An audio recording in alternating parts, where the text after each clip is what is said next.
네, 안녕하세요. 스테븐스의 오피스텔 이야기.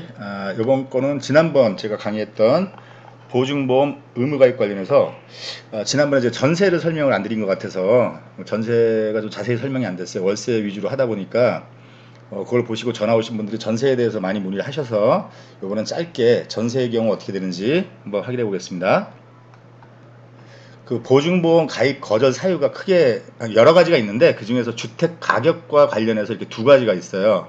어, 가건물이나 이런 것도 안 되고 뭐 여러 가지 사유가 있지만 어쨌거나 주택 가격과 관련해서는 이제 두 가지가 있는데 지난번에는 담보 비율이 주택 가격의 60%를 초과하는 경우를 중점적으로 말씀을 드렸고 첫 번째 보증 금액이 주택 가격을 초과하는 경우 이 경우에도 해당이 되고요. 거절 사유에 해당이 되고 아마 대부분의 전세가 여기에 해당되면서 좀 문제가 발생하고 있습니다.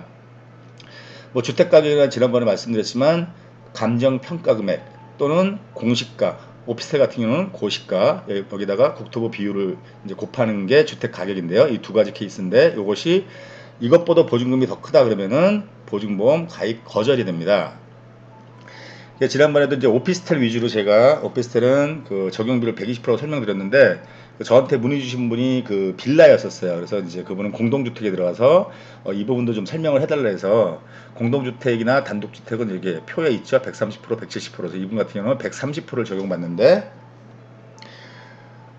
분양가를 2억 5천 정도의 분양을 받으셨대요. 그 다음에 이제 주택임대사업자 8년을 등록하셨고, 근데 여기 이제 전세가 2억 5천만 원에 지금 나가고 있대요. 뭐 처음에는 이게 아니었던 것 같아요. 중간에 한번 올리셔서 이렇게 됐는지, 현재는 2억 5천만 원을 받고 있는데, 이 공시가와 국토부 비율을 곱해봤더니 2억 1천만 원이 나오더라는 거죠. 그럼 이렇게 되면 전세 2억 5천만 원이면 이 보증금 자체가 주택 가격을 초과하기 때문에 보증보험 가입 거절 사유에 해당됩니다. 그래서 이분이 보증보험에 가입하려면 전세금을 주택가격 이하로 조절하고 그 다음에 차액에 대해서는 반전세로 전환하는 수밖에 없어요. 지금 보신 사례의 경우에는 보증금 4천만 원을 낮춘 후 이 4천만 원에 해당하는 금액에 대해서 월세로 전환하는데 이게 8만 원밖에 안 돼요. 예전 같으면은 뭐 한 20만 원 가까이 받았을 텐데 주택임대사업자의 경우 민특법에서 전월세 전환율은 2.5% 적용하고 이제 법이 이렇게 개정이 되면서 1천만 원당 한 2만 800원 정도. 그럼 이분은 4천만 원이니까 한 8만 몇천 원 정도 되겠죠. 요거밖에 지금 받을 수가 없어요.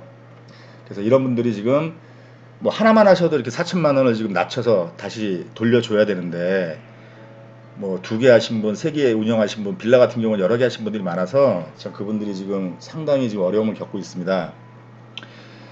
그러면 파크베버 오피스텔은 어떻게 되느냐? 제가 지난번에 설명드렸지만 고시가가 한 1억 5천8백 정도 됐고 거기에다가 국토부 비율 120%를 곱하면 한 1억 5천3백 정도 됐다라고 말씀드렸잖아요. 근데 지금 저희 파크베버 오피스텔이 전세 계약이 지금 1억 6천5백, 뭐 1억 6천 막 이렇게 나가고 있어요. 근데 아직까지는 그게 나가는데 자 21년 8월 18일부터 체결되는 전세 계약은 주택 가격을 초과할 수가 없어요. 그렇게 되면은 보증보험 가입이 거절이 되기 때문에요.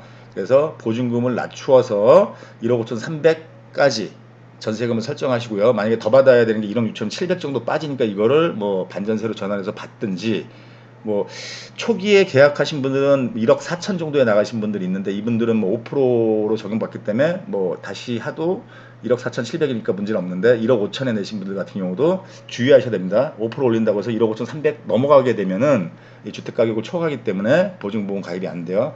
이 부분 조심하시고 제가 지난번 영상 찍을 때가 6월 13일이라 그랬잖아요. 그때까지만 해도 5.27 그 민주당 특위 발표 날 나왔던 모든 유형의 등록임대주택을 없애겠다. 이런 발표가 있었기 때문에 이게 입법화가 되게 되면 현재 8년으로 했거나 신규 10년으로 새로 하신 분들도 민특법에서 빠져나가서 자진마수라고 빠져나가서 보증보험 그 의무가입을 적용받지 않을 수 있겠다라고 말씀드렸는데 그 말씀을 드리고 나서 불과 며칠 후 여기 보면 6월 22일이죠. 이때 전면 재검토하겠다는 또 발표가 나왔어요. 결국은 이것은 아까처럼 4천만 원씩만 돌려줘야 돼 이런 상황이 걸렸을 때 빠져나갈 수 있는 장기 8년 10년 주택임대사업자가 보증보험 의무가입을 빠져나갈 수 있는 퇴로가 막혔다. 그래서 참 그분들이 걱정입니다. 어떻게 해야 되는지 아직까지 뭐 뾰족한 뭐 구제책이 없어요. 그냥 지금대로라면은 주택가격 넘어가는 보증금은 돌려줄 수밖에 없어요. 네, 이상 간단하게 설명 마치겠습니다. 감사합니다.